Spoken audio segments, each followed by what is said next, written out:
What's up, YouTube? Robert the Coroner Drap here, and we are just 48 hours removed from one of the greatest moments in Houston sports history. It's been quite a long time since Houston had any kind of championship brought home, or really any great athletic achievement to kind of rally around. And with Hurricane Harvey, messing us up, it kind of made this one just a little bit more important, especially when you saw how many celebrities and how many athletes were, giving of their time and their money and their resources that they had to try and help others. And there's still a lot of people that are trying to rebuild, that are trying to piece life back together. And for me, it's one of those things where I'm really glad. I am super glad that Houston won it.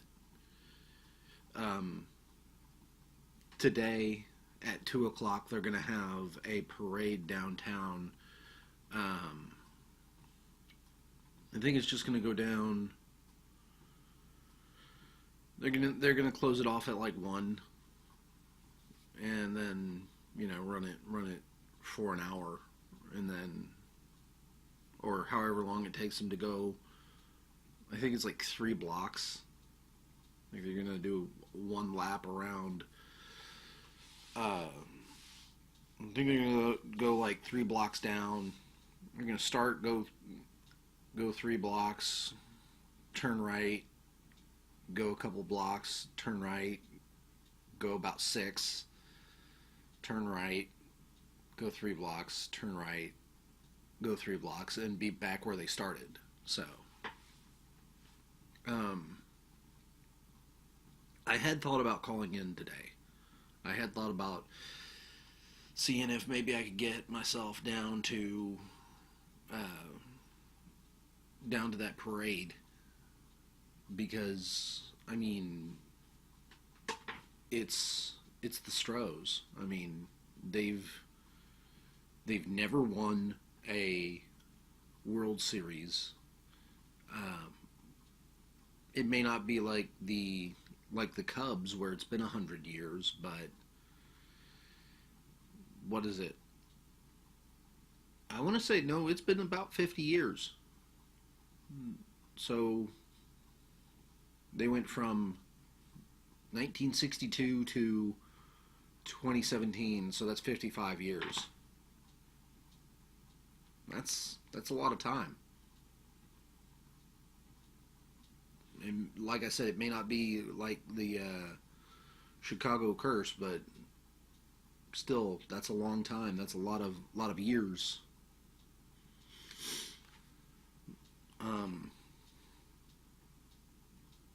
And being that it has been a lot of years, I've been thinking about it, and I've toyed with this idea for several years.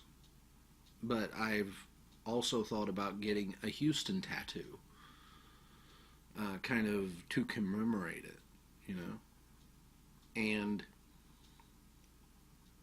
I think that if I got one, because again, this is all I'm still considering it heavily, but I want to get it right, I guess. The way I do it, if and when I do it, is I do it on this arm because I've got plenty of space, and I'd probably do it very much like the one on my left shoulder where it's high, but the picture works, and it would be the Houston amalgamation, the Texans logo. The red part there would be the Rockets logo, and the eye in the middle, right there above my thumb, would be the Houston Astros star. And then you still have the Texans logo, which works. But the other things I need to consider or rather that I am considering whilst putting myself together here on this, are, um, groceries, rent, lights, um, gas, all that kind of stuff, and saving for the car that I want to get.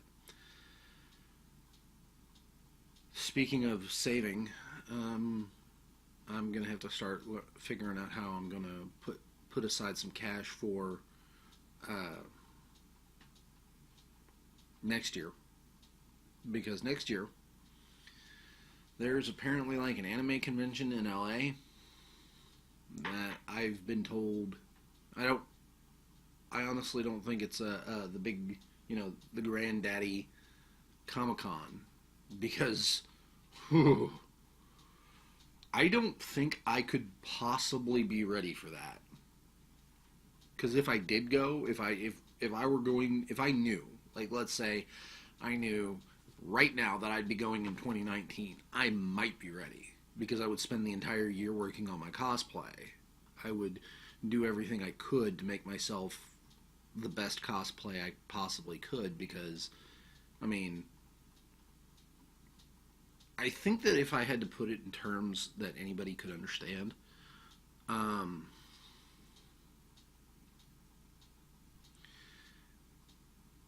San Diego Comic Con is the Oscars for, uh, well, hell, it can't even be that, because cons are cons. I mean, there's nothing like a con. So,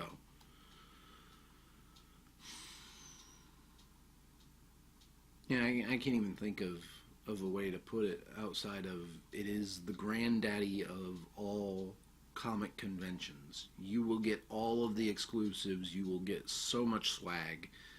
You will get so many. I mean, it'll be an experience you'll never forget. So, although to be honest, if I had to pick a con that I'd go to,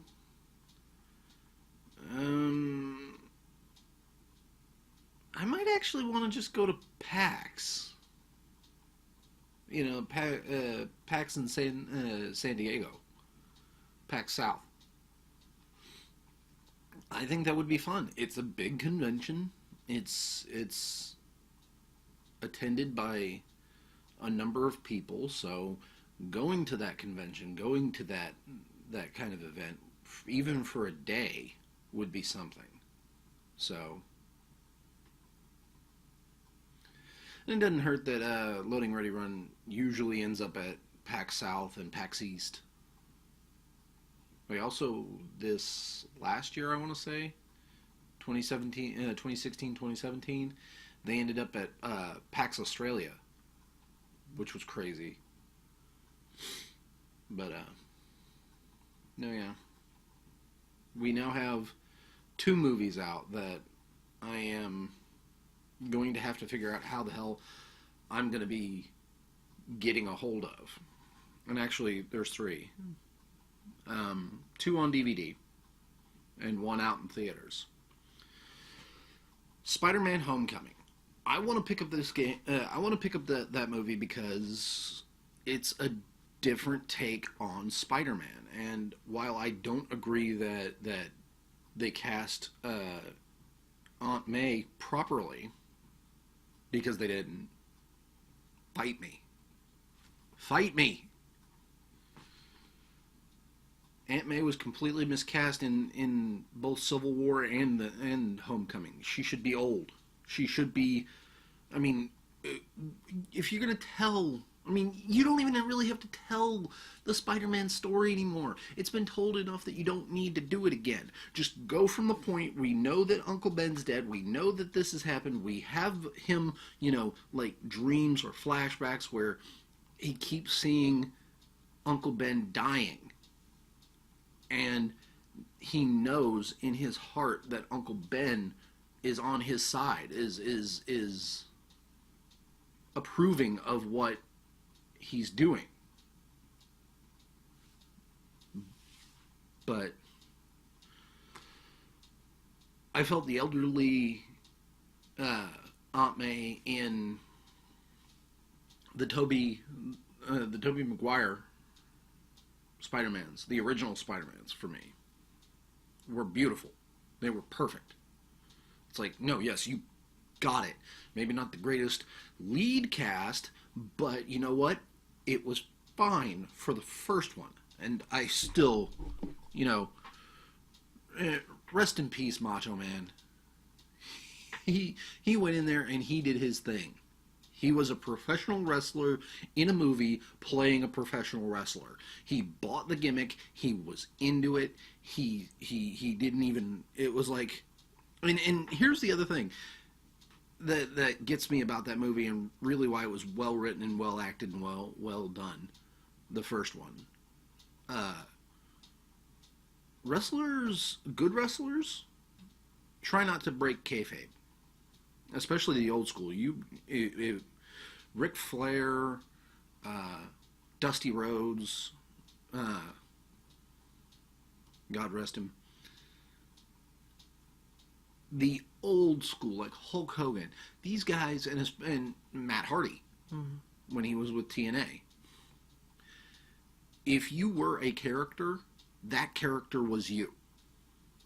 And like, there's a famous story that Cody Rhodes has told, where Dusty broke his arm in kayfabe in the wrestling universe canon, and because he broke the arm, he had it in the cast and he wouldn't use it.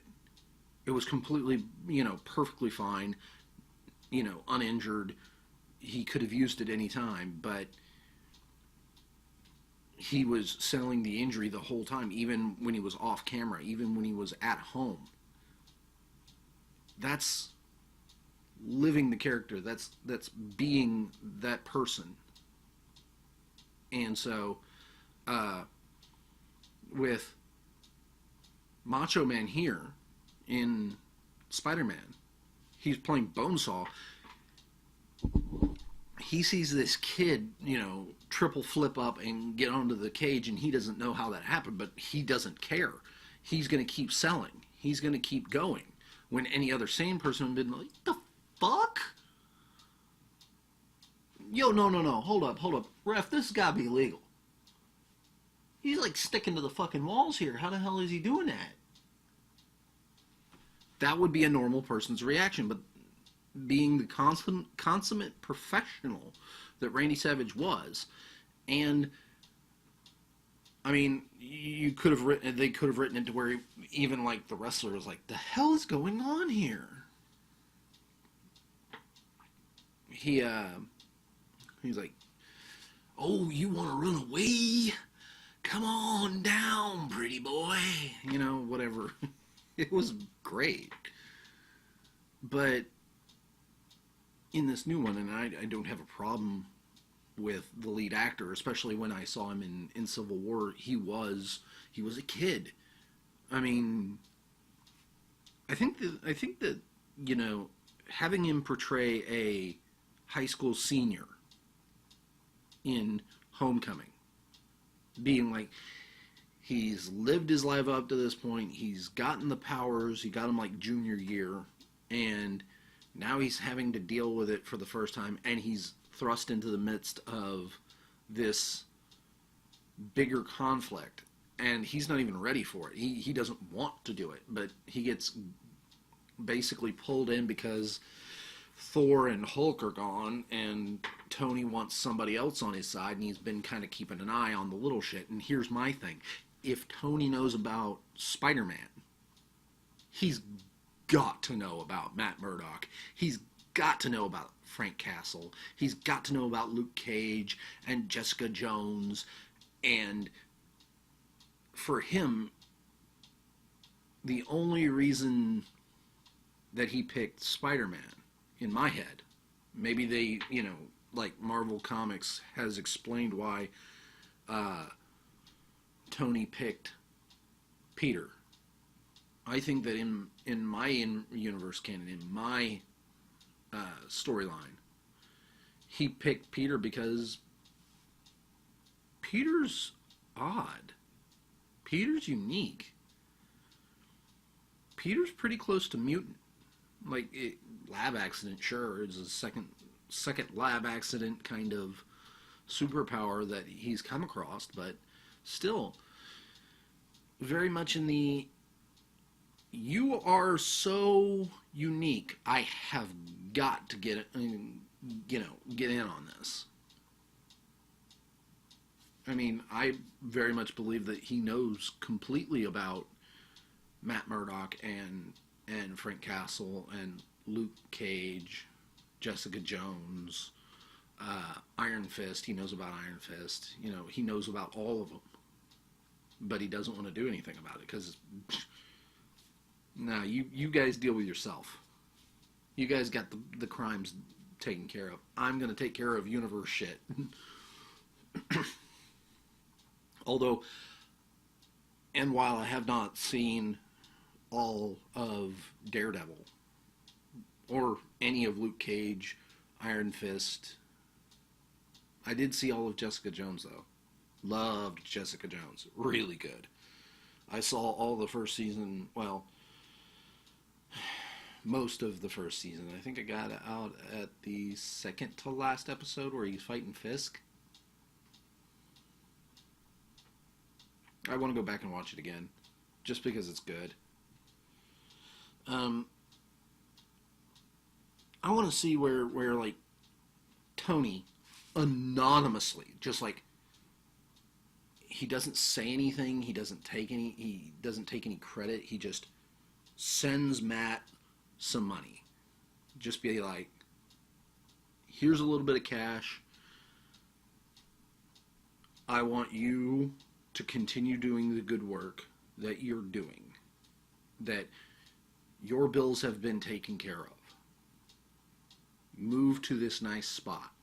Keep doing what you're doing. And it eventually builds up to kind of where he was in Daredevil, where he's got the house, he's got everything he needs. His life is decent, and he's still fighting crime. He's got money, but he doesn't care. It's not about money. It's about the fact that he's put together a good law firm that's helping to defend, innocent people. But I'm sitting here with ye old cup of Java. The fun part about this is the Sam's Club brand, the Sam's Choice brand coffee. This will probably be the last cup of this I make for a while. My Valhalla Java should be in today, along with the Windows 7. Amazon tracking says it should be here by about 8 o'clock tonight, so, and I get off at noon. I'll be here all day.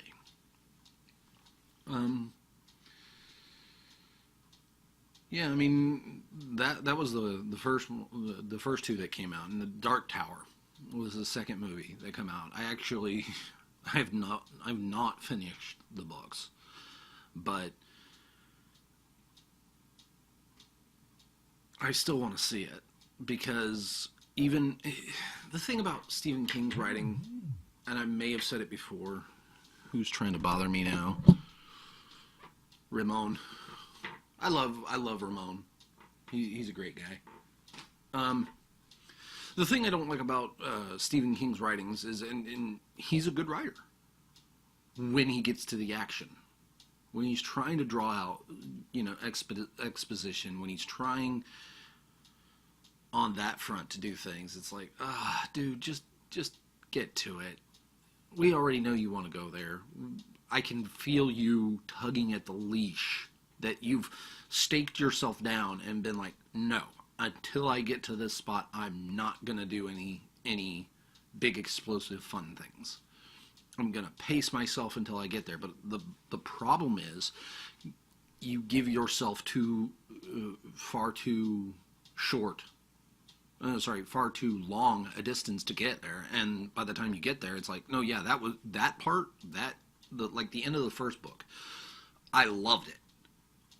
A gunfight in a town because he told them, like, somebody died, he came back to life, and he told them, don't ask, you don't want to know what's on the other side of death. This guy knows, and if you talk to him, if you ask him, he's going to tell you, and when he tells you, you're not going to be able to handle it. And of course, what happens when you tell somebody not to do a thing? They do the thing. And so it ends up driving the entire town insane because he's told them. And so he has to kill them all. Because Gunslinger hasn't heard it. Gunslinger doesn't want to hear it. Gunslinger knows better. Mm-hmm. So he goes out and he turns to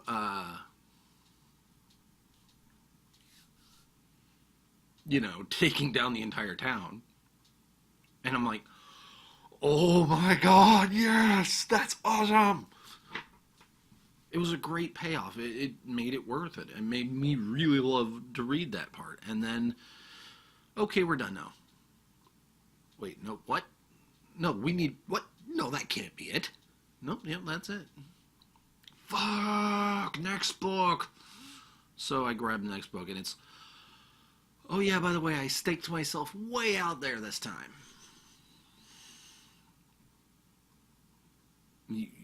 You staked yourself out after that last part?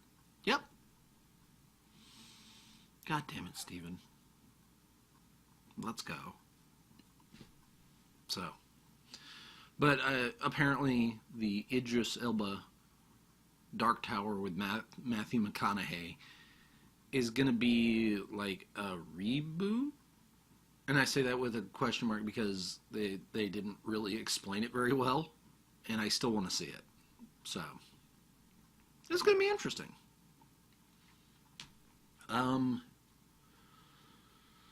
The third movie that came out, and I'm very excited for it, is Thor Ragnarok. I'm going to go see it probably today. It'll be something. I would, it's worth going to see. I feel like having that information on what Thor and Hulk were doing during Civil War that kept them away from helping Tony and Cap from settling their differences, it'd be kind of interesting. So I may go do that today, along with a nice dinner. I'm thinking I might go to Texas Roadhouse, depending. But today should be fun. Let's see, can I think of anything else to talk about? Nope. I think that was all I wanted to say. Thank you for watching. Please like, comment, subscribe, share. Wonderful things that are down there to do. And I will see you all next time.